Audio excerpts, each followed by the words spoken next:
Welcome to Igniting Imagination. I'm your host, Lisa Greenwood, here with my co-host and friend, the Reverend Dr. Gil Rendle. Welcome, Gil. Hello, Lisa. I'm glad to be back with you again. So this season, we're exploring what it means to lead faithfully in a world that feels uncharted and unsettled. A world Gil describes in his monograph, Reimagining and Remapping the Religious Landscape, as one where the familiar maps of faith no longer seem to fit. It's a time when people are finding new ways to make meaning, to belong, and to experience the sacred in everyday life. Today, we're joined by two guests who are deeply attuned to how this new landscape is shaping the faith of younger generations. Dr. Josh Packard is the co-founder of Future of Faith and one of the foremost experts in the spiritual lives of American youth. A sociologist of religion, Josh has written extensively about emerging forms of faith and community. His newest book, Faithful Futures, Sacred Tools for Engaging Younger Generations, explores how sacred listening can help leaders build authentic, relational connections with Gen Z and Gen Alpha. And Kris Jordan is a youth minister serving with House Church Tulsa and The Well. Kris also consults and writes curriculum through the Center for Youth and Contemplation and serves as a ministry practitioner for Future of Faith. Currently pursuing an MDiv at Phillips Theological Seminary, Kris brings both research and lived experience to conversations about faith formation, identity, and belonging. Together, Josh and Kris help us understand how young people are navigating faith in a low-trust world and how adults can meet them there with presence, humility, and hope. Gil, as you think about your work in your monograph, what connections do you hear between your insights about meaning making and Josh and Kris's work with younger generations? Well, the first thing that I'll say is that this conversation with Josh and Kris will keep me thinking for quite some time. I've got new questions on my mind, and there is so much in the mapping and the remapping that I did in the monograph and that we've been talking about that is asking us to look outside the church of all the stuff that is out there. Mm-hmm. And boy, I really am convicted about that. At the same time, here's a conversation that's looking through the eyes of young people, talking about how they are trying to do their meaning making, and they are not adverse to doing it in connection with the church. Mm-hmm. Maybe not in the same way, and that's, I think, the value of this conversation. But this has me thinking about ministry of church in another way again. It's really good. How about you? Yeah. I agree. This is a provocative conversation and a hopeful one, because I hear this. I think oftentimes we're thinking about the church not being desirable, if you will, to younger generations. And I think maybe it's the way we get tied up in how we experience church when we were growing up, and even some of us leading church. And this conversation stretches the imagination for how we show up for young people. That young people really are still seeking meaning and purpose and belonging and connection and what we would call faith formation, even if they don't call it that. And but how they access it is gonna look different. And so I think this is a really hopeful conversation with some practical tools, if you will, for how to meet young people where they are. So let's listen to our conversation with Josh and Kris. Welcome, Josh. Hi, so good to be here. Yeah, and Kris, glad you're here. Thank you for having me. Well, we're going to jump right in. So, Josh, your new book is Faithful Futures, Sacred Tools for Engaging Younger Generations. Tell us a little bit about how the book came to be and why you are passionate about this subject. Wow, thanks. Thanks for having me. Thanks for this conversation. I'm excited to be here. The book is really this, after about 10 years of researching the faith lives of young people and talking with them and really critically talking with the ministers who are working with them every single day, it was an attempt for me to kind of like sum up that and like Mm. sort of capture what I was seeing at a 30,000 foot view. Because I think we just I think we get it wrong a lot of times when we think about kids, and we're projecting a lot of our own youth onto today's teenagers, and it felt like it was time Fair. to maybe bring a little bit of sociology into the conversation. And I know you've been talking a lot about mapping on this season of the podcast, and so maybe give us some new mental models and maps of understanding. That's great. Well, let me jump in there if I can. Josh, hi, and Kris, it's great to be with you. I'm really looking forward to the conversation because the issue for me is that the map that I started out with is a fairly empty map. I was really trying to be as conscious as I could about leaving white space because there's so much that we still don't understand, and we don't, Yeah. we don't know how to populate what people are actually doing. And my interest in our conversation in particular today is that there is actually more in my mind that is being done trying to understand people who are doing their own meaning making building outside of the church. And yet here you are talking about ministry to youth from within the church, or at least within the tradition. And a lot of that sounds as if you're just both understanding and respecting the differences that are coming with the generations. Is that a fair statement? I do think that's fair, Gil, and I really appreciate. I mean, look, in your like you talk about Durkheim, like you're doing sociology in the Yeah. in the new paper. But the sociologist to me says like if we have any sort of like hope for durable sorts of faith systems in the future, institutions are going to have to be a part of that.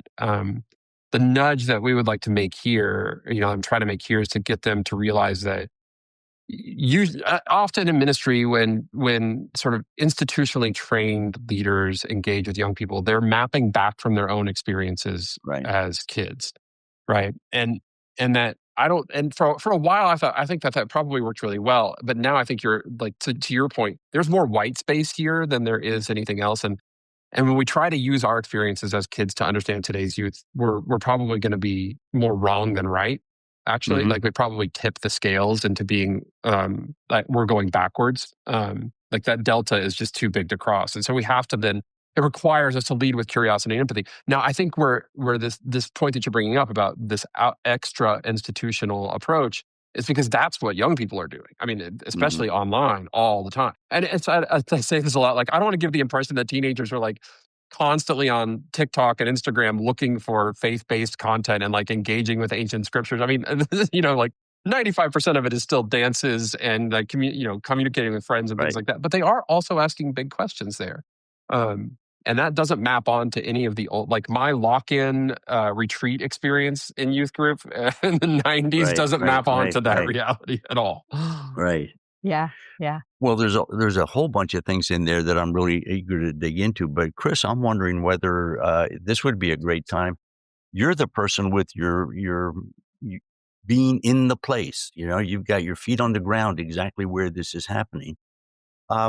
Is there a part of your own story that you would want to share in terms of your connection to the institutional church and the work that you're doing with young people?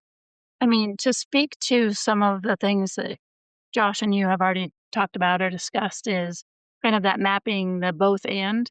So I have young people who want to show up on Sunday mornings and they want to be in the church and they want to engage in that way. And it's very family oriented. The family sees that as a priority, or they collectively see that as a connect point for their week. And then I have some older teens that will only meet me at coffee shops. They Mm. still actively say that they belong to this faith community, but I won't see them on a Sunday morning. I won't see Mm. them, but they'll come to the coffee shop and they'll bring their friends and they'll show up to, a day of serving, at a community food bank or something like that. So it's really interesting for me to see that duality take place and to be able to have the flexibility to serve in that way through this faith community that I'm a part of. So I'm not I'm sure if that answers curious. some of your No, it's so Yeah, helpful. that's And great. yeah. Yeah. and your ability to flex, as you've said, to be inside and outside the institution, but yet in a way representing the institution, even as you meet these young people where they are.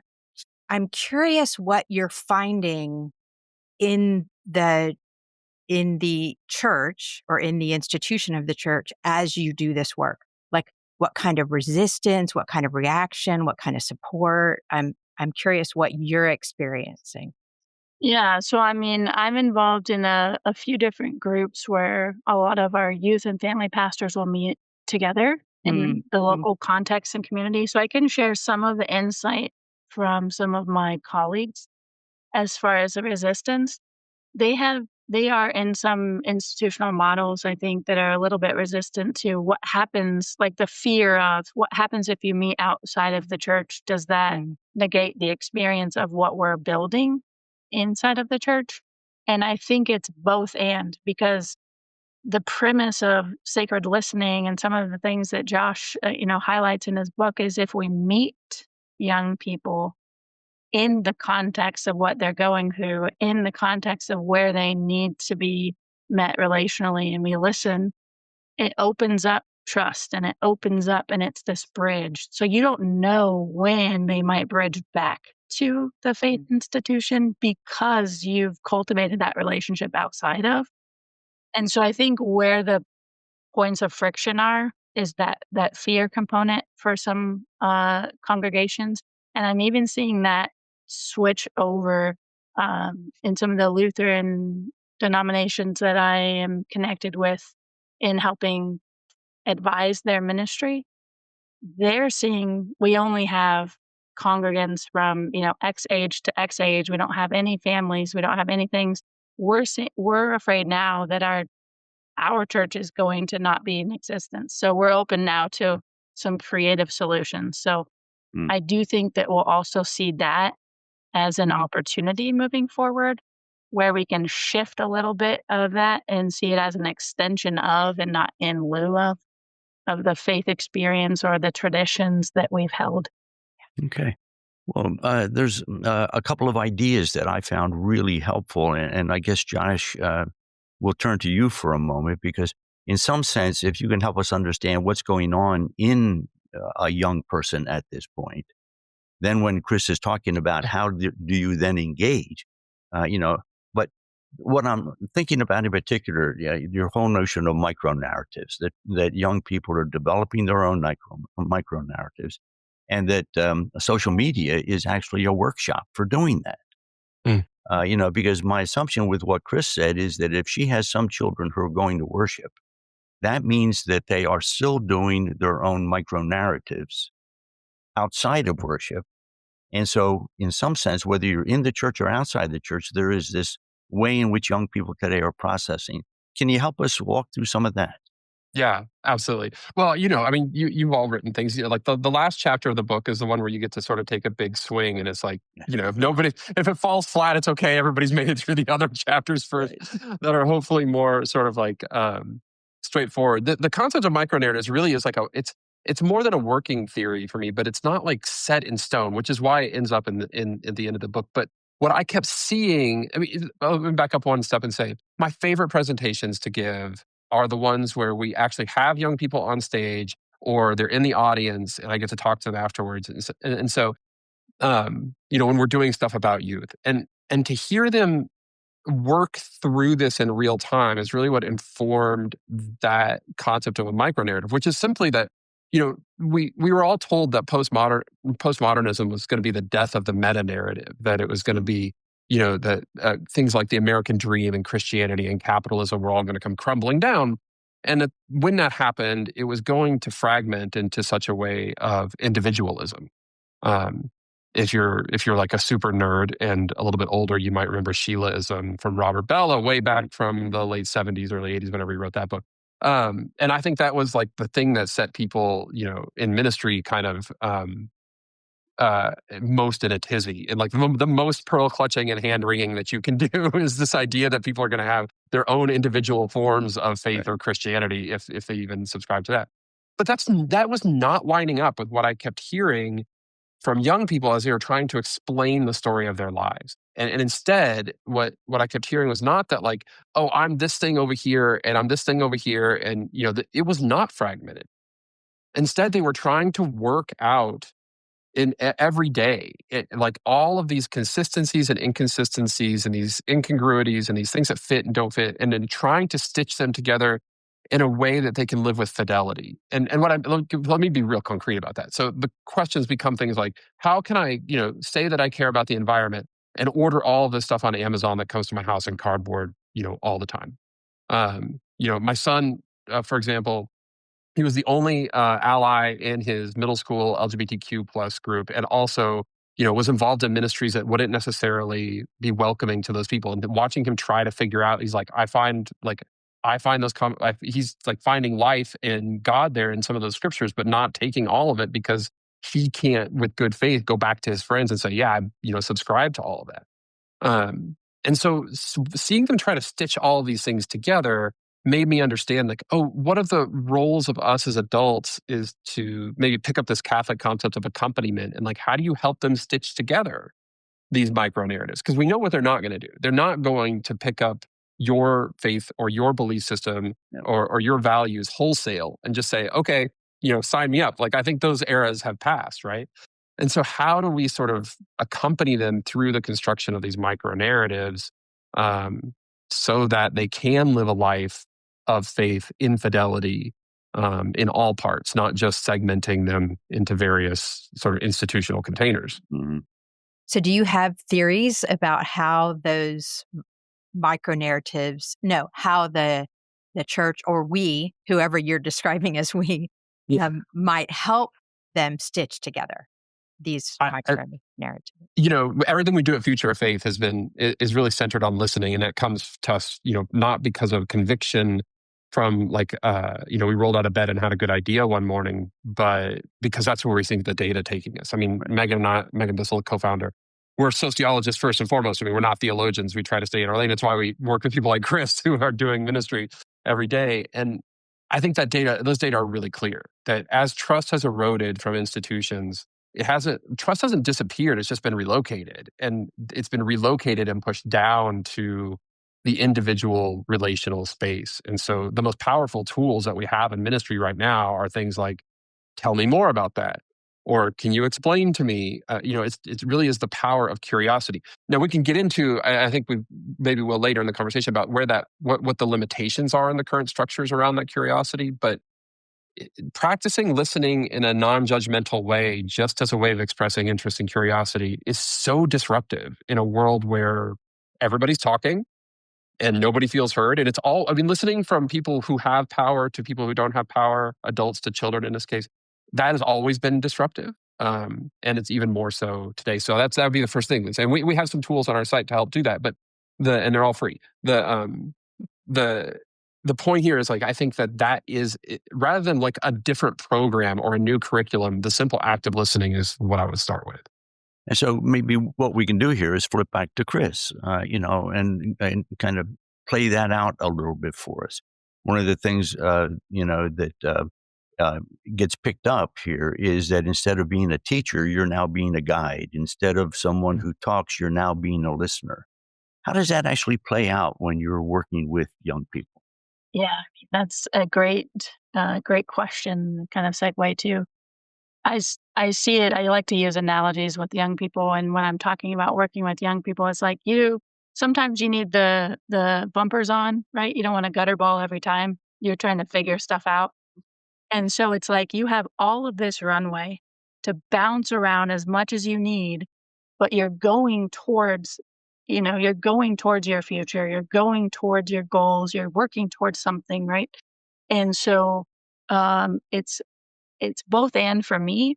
It's a little bit of helping the parents, because the parents are in the mindset sometimes of their faith tradition, their mapping, their experience, and they want that for their kids. They want them to graduate with a solid foundation in faith. They want them to walk through the confirmation process. They want them to have these these pillars or these kind of faith formation like markers where, like, okay, they've made it, they're going to be safe, they're going to be solid in the world.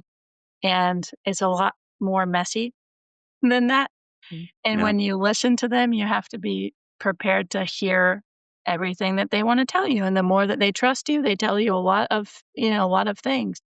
And so for me, navigating through that sharing and just the transmit that some youth can get on of sharing all these things and not trying to jump in and fix it, sitting with them in their questions, and then working alongside them. Josh was saying that accompaniment component is like, now, okay, do you want me to walk alongside you as you navigate some of these things? And how does that look for you? Here's what I'm seeing. And then they can kind of take that guidance as far as they want to, with the level of trust that they have in our relationship, in their, identity and their faith formation, and you go forward from there. So it's not that everybody goes through confirmation at, 13 or 12 or whatever age, and they all come out of the other side with the same result. They're kind of walking through that confirmation process from, you know, 6th grade through 12th grade or whatever, or you're even navigating post-graduation, because we have some youth that they're not an 18-year-old ready for life on the outside. They're 18 and they're still scared and have questions and need a little bit more of a safety net. And so most of it for me in my context is assessing each individual situation in the family units and where they need support and where they don't, and how much support they need, and knowing where to provide that, or where to train people up, like our youth volunteers and workers, to help sustain that and scale that and provide that support. Gil, I'm actually really curious here because Kris is bringing up this thing that I've been thinking about for a long time, and your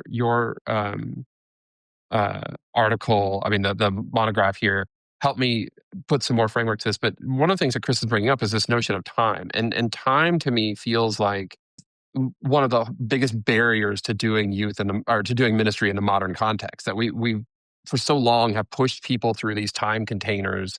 Like confirmation happens. I remember asking, even when I was in confirmation, like, well, what happens if somebody moves? And ELCA Lutheran, they're like, well, then you'll get confirmed between 7th and 9th grade. And I was like, well, what happens like if my parents stopped bringing me to church? And they're like, well, you'll get confirmed between 7th and 9th grade. You know what I mean? Like every answer still went back to the same time container.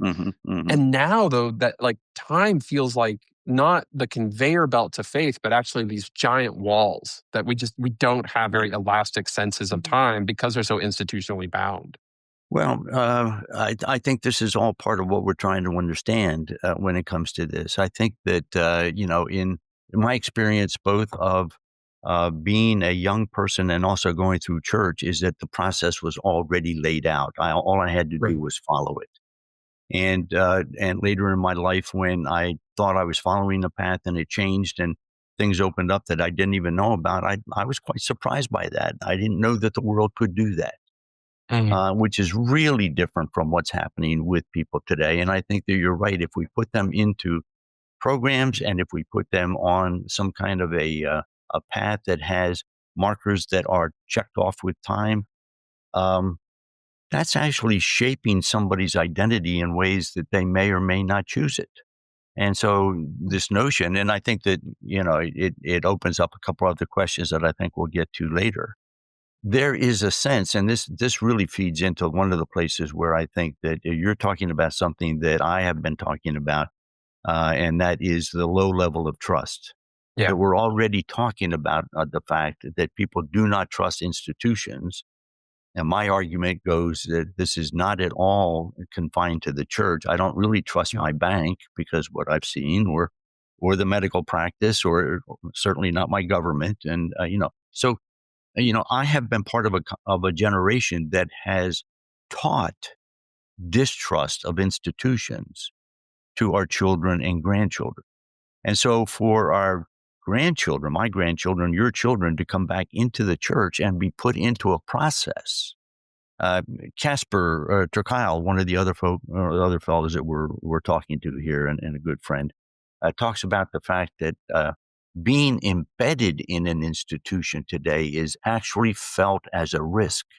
For me, it was safety, but now it's a risk. And so we're talking about, trying to walk with people who are doing this critical work of identity formation, part of what faith formation is. Kris is doing it from inside of an institution that culturally we don't trust. Well, and I think that's so. The sociologist Nancy Amerman wrote this back in 2012. She said, in a time of significant change, we shouldn't look to the old markers and think that they mean the same things. I'm paraphrasing here in Sacred Stories and Spiritual Tribes, and this is exactly right. And your point that this loss of trust is not confined to the faith world is 100%. I mean, basically every presentation I give, I show this graph. It's every institution from the 1950s to today, and you see the decline of trust across the board. And that's really important to understand because it branches into two different conversations. If the church was the only place where we had lost trust, then we'd have a conversation about how to fix the church. And I wouldn't be doing that. I'm not that person, right? Like I don't know anything about how to fix the church. But if it's every institution, that tells us that something's happening in our society. And we feel this acutely because we started from such a high place. I mean, coming out of World War II, Americans believed in the power of institutions to a higher degree than anybody else in the world. And maybe ever. And now we're basically on par with most Western European countries across a whole spectrum. And this is now even spreading to the global South as well, where people just don't, but their fall wasn't as precipitous because they didn't expect their institutions to do much for them in the first place. Right. So we don't really, it's disorienting for us. Like we don't really know how to operate in this low trust world. And so when people inside, the way this experienced, I think a lot of times in the faith world at the leadership level is that people get really hand-wringy about all these like attendance numbers and affiliation numbers, which is understandable. I mean, that makes sense.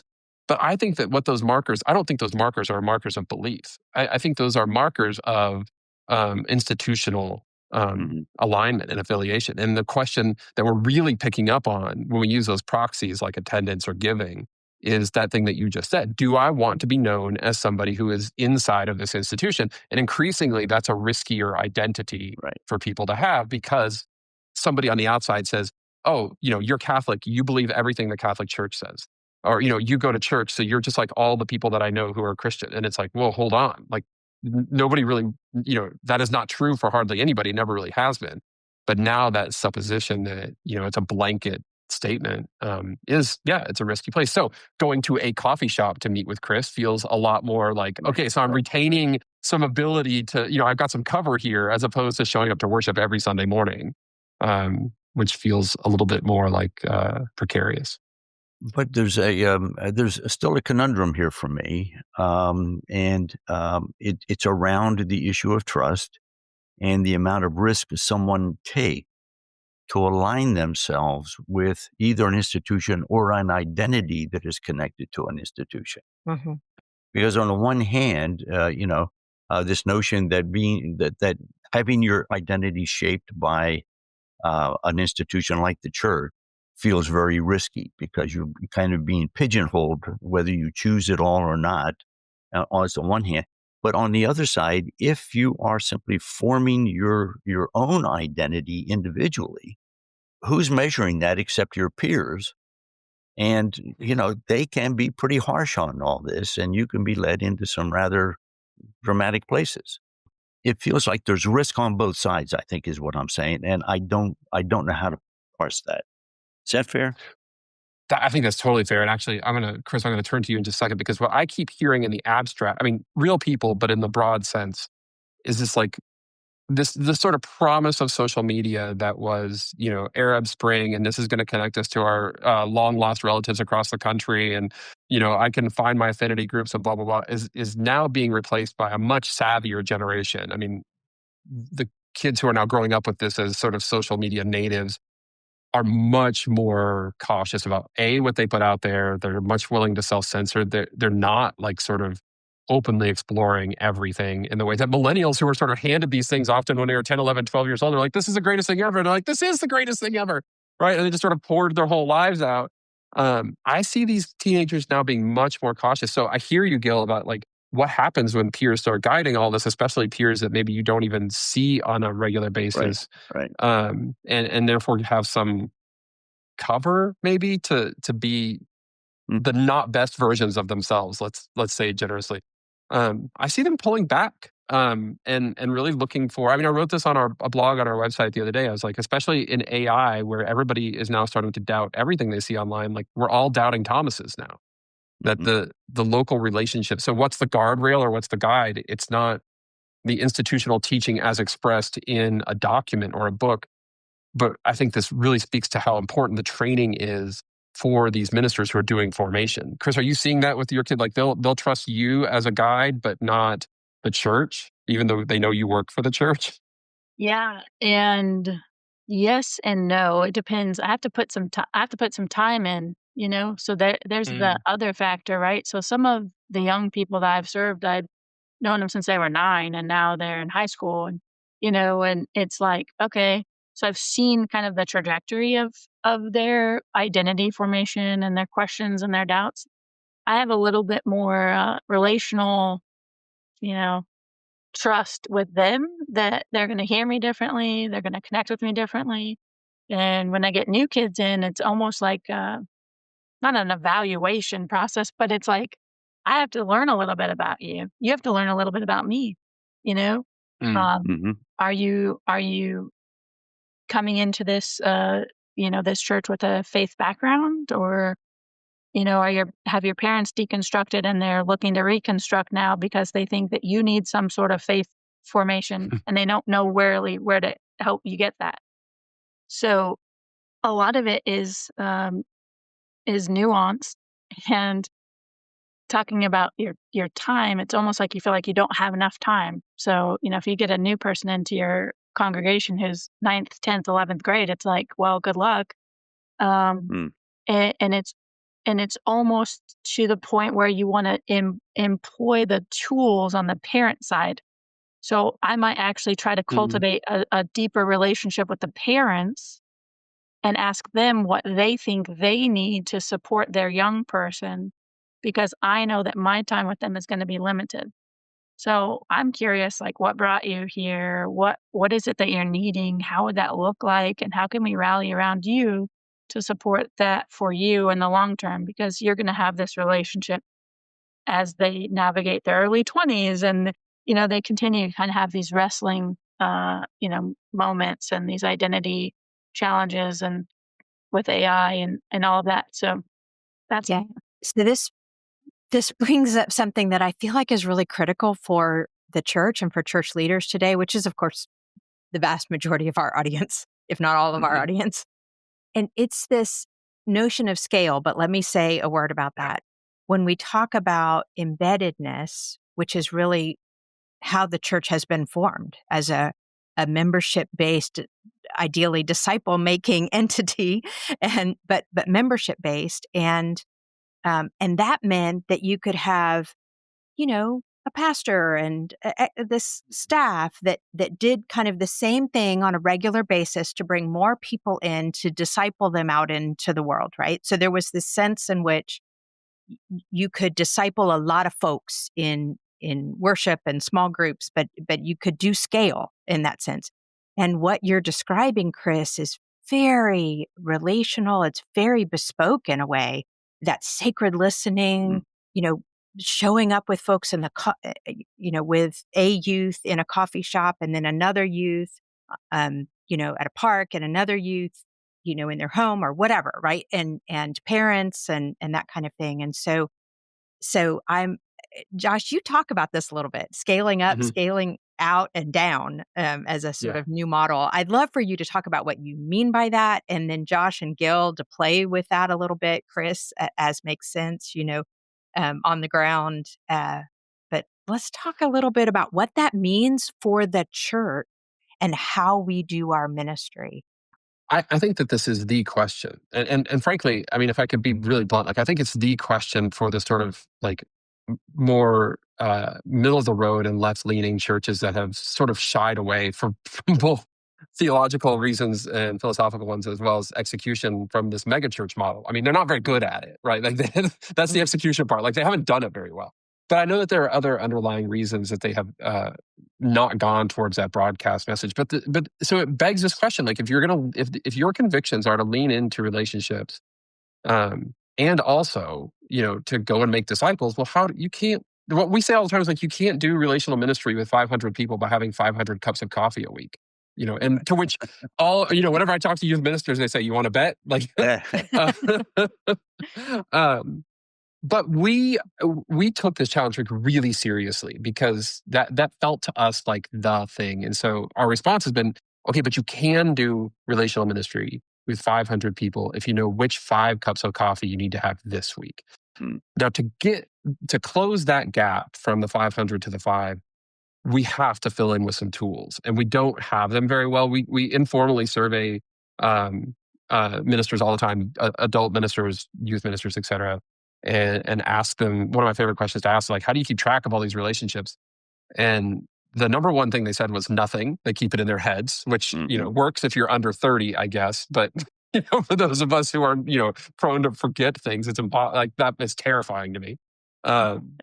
And then the second thing they said was the Notes app on their iPhone, which is also not a very good tool. Not a very good tool. As sociologists, we are prone, like whenever we want to understand something, we look for analogs. And so for us, the analog, for Megan and me, the analog here was very quickly emerged as like, okay, so who manages a lot of relationships? What can we learn from them? And we turn to fundraisers, we turn to salespeople, community organizers. We start looking for people who do the same kind of thing, just in a different context. Now, what they're after is often a lot more transactional, right? So we have to adjust what we're learning. But what they all have in common is like they're all using tools. Like none of them are keeping this in their heads. They're managing hundreds, if not thousands, of relationships, but it's a system that they're using to collect information and collect just the right kind of information. And then how do they filter that out? And so when we talk about scaling up, out, and down, I mean, we're familiar with scaling up. Like that's this broadcast. I would call that the high trust model. It's a sermon. It's a big worship service, et cetera. But when we scale down, like how can we get to know people deeper, faster? When as Kris mentioned, like when we meet somebody, how do we break through so we can go deeper quicker because we don't know how much time we're going to get with them. But critically, we've got to scale out too because all of our churches are understaffed, right? And so we've got to be able to provide the right kinds of information to people that could be adult volunteers or youth volunteers. I mean, I'll just close here this part with one very specific example. I mean, at my church, if my pastor came to and said, will you hang out with the youth every Wednesday night from now until ever? The answer to that is no. Like I travel too much, and we've got our own things, and I'm not going to do that. But if they came to me and said, "Look, we have 3 or 4 students graduating this year who are going to college who don't really know what they're going to major in. You were a professor for a long time. These are all first gen kids. You were a first gen student. Like, could you sort of just sit and walk through them?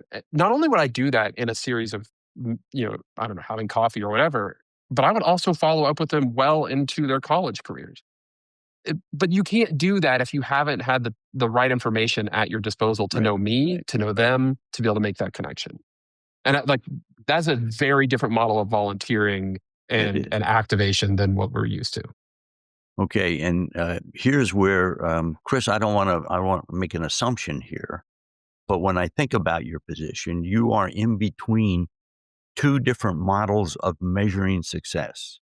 So if you are on staff at a church, their dominant mode and their way of measuring themselves are all around issues of institutional vitality. How many people do we have? Do we have a stream or gate open? Are they coming in? How much money do we have? So you're being measured on those measurable products. But yet when you're thinking relationally and when you're managing relationships, multiple relationships, and, I think we're all waiting to hear how you do that too. You are on a very different kind of a measurement scale. So tell us a little bit about both. How do you measure your work and how do you manage the 2 different styles in which the institution wants to measure and the way that you want to measure ministry? That's a great question, Gil. So to answer the first part, it's the institutional part, the church part. Yeah. I mean, when we're engaging with the youth, typically then their families are more engaged and there's a higher attendance. So that's great. They love that. And then we have the other side where it's like, why are you meeting at a coffee shop? Why are you meeting at the church? Yeah, What's wrong with our building? and it's explaining the both ands. So I think it's having the ability to hold the tension between what is our current, model and where we need to be shifting, or where we need to be bringing people along with us.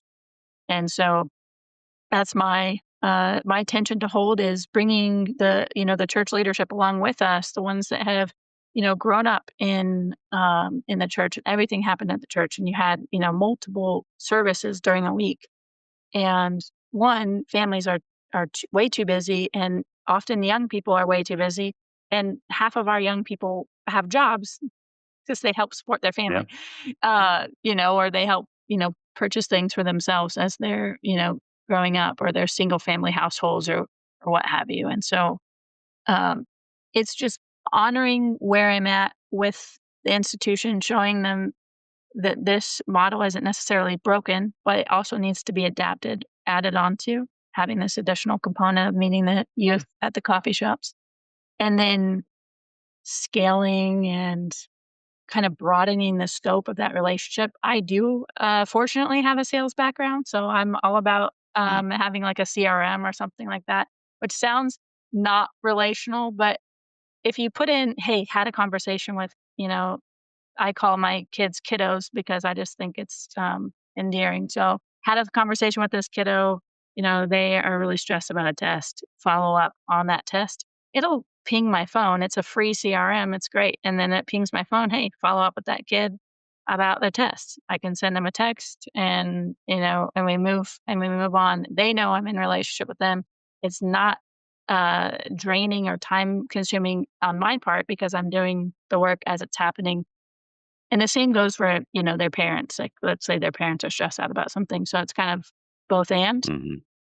And then it's employing some of your broader congregation, like to Josh's point. Hey, if you know somebody who's, super good at resume writing or interviewing, young people probably need prep when they go to their first interview. Make eye contact, don't look at your phone. Always have a question to ask. Don't just say, oh yeah, I'll take the job. Be engaged in the process and have, some stake in the game. And then something that I'm trying out as an experiment for scale is kind of a big brother, big sister model within our congregation, but low barrier to entry, right? So it's not going to get a no right off the bat. Hey, would you be willing to write one of our young person a holiday card this holiday season?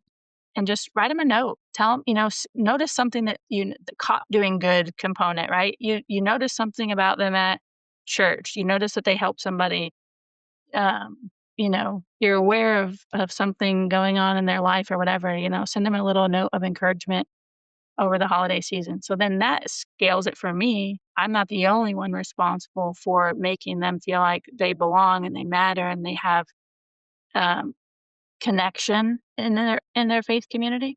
And now they're going to be more apt to maybe go talk to that person. They'll be like, oh, cool. This other, healthy, safe adult, you need to make sure that there's parameters on that, is invested or interested in my well-being. And that actually not only builds that relationship component, but it does help with the institutional trust because that is involved in being in that space.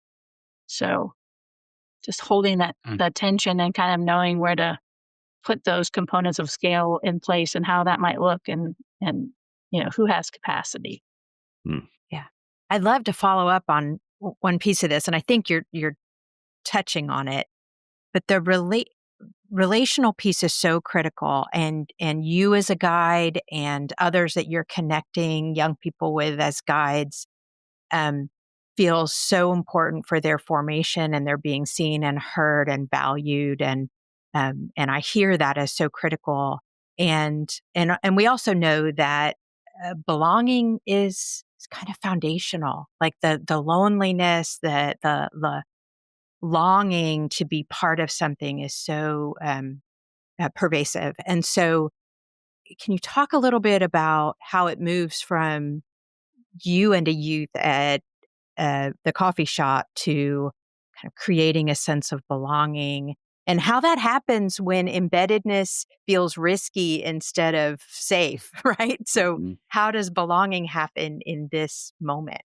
Yeah, that's a hard question to answer, and hopefully, maybe this example will be a little bit of that for you and the audience.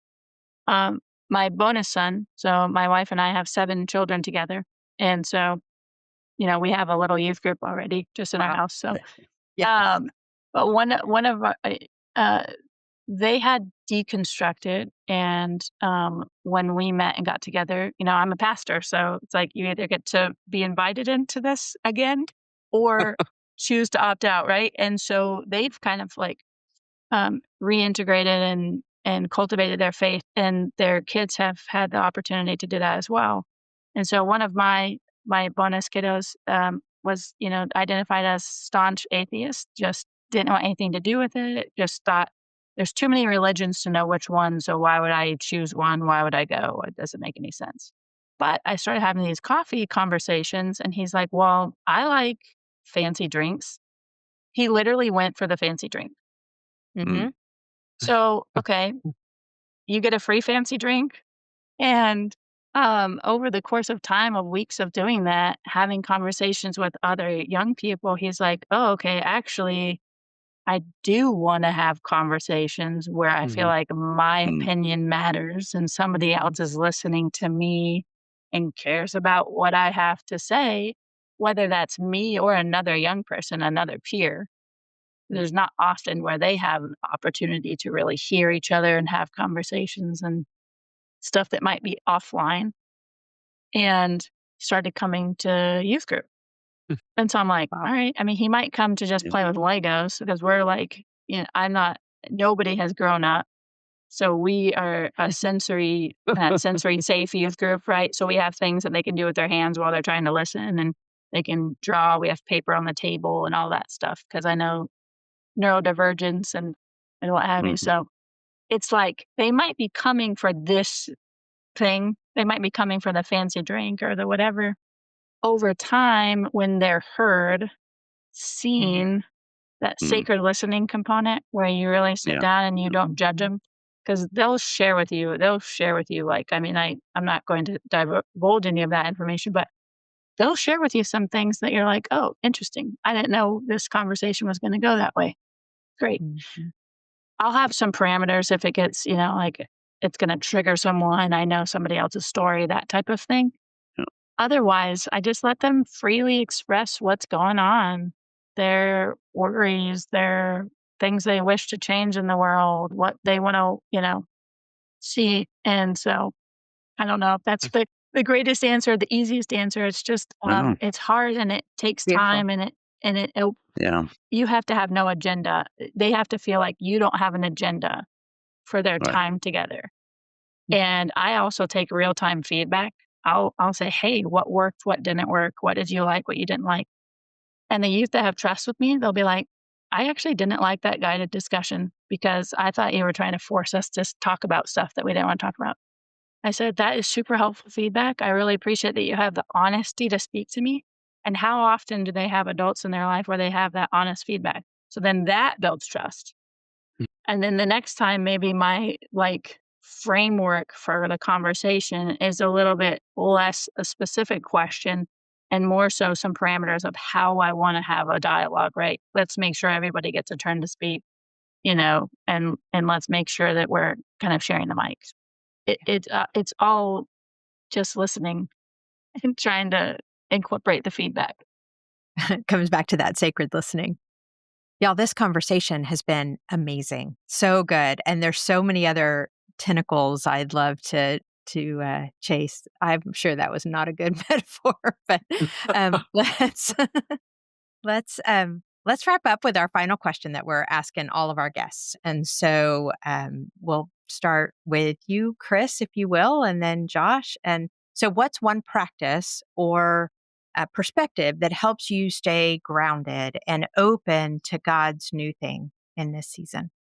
For me personally, it's being contemplative, right? It's having time and space in my day where I can pause and process for my own self the world that is heavy for me to carry, the burdens that I sometimes hold about my young people and what they're going through. And so it's cultivating time to be still, to sit in, in silence or a meditative, prayerful space. I use a lot of like centering prayers, if you're familiar with that practice. So, and I think the origin of that is actually monastic or Catholic and in its origin, but they're beautiful. They can be guided often, and so just having that time and ritual and space is really helpful. For me, this is a really great question. I mean, I didn't even realize that this was what I was doing until you asked the question. I guess this is what I'm doing. I have a family member who very divergent from me in all kinds of political ways, and very outspoken about them, and it just feels like really off the rails to me. I mean, things that are just patently untrue.